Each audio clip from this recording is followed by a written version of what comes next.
পরিবেশ বন ও জলবায়ু উপদেষ্টা সৈয়দা রিজওয়ানা হাসান বলেছেন, বিভিন্ন সংস্থার জন্য বরাদ্দকৃত কক্সবাজারের প্রায় 12,000 একর বনভূমি বন বিভাগের কাছে ফেরত দেওয়া হচ্ছে। বৃহস্পতিবার কক্সবাজারের বাঁকখালী নদীর তীরে পৌরসভার ময়লার ভাগার পরিদর্শনে গিয়ে তিনি একথা বলেন।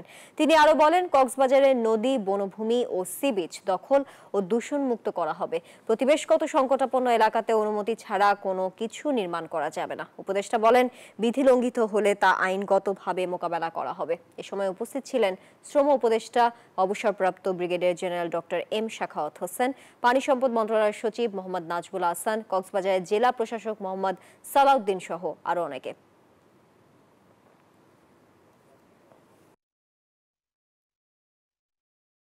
কক্সবাজার থেকেই আমরা আনুমানিক 12,000 একর বনভূমি সরকারের সিদ্ধান্ত হয়েছে তথাকথিত উন্নয়ন প্রকল্প থেকে বা ব্যক্তির সাথে ব্যবহার থেকে বন বিভাগকে দিয়ে দেওয়া হবে। এই প্রক্রিয়াটা চূড়ান্ত করা হচ্ছে। বান্ডেল থাকলে প্রতি সেনমানিতে টাকা বাঁচবে। বিকাশ সেনমানি বান্ডেল কিনে জিতুন প্রতি লেনদেনে।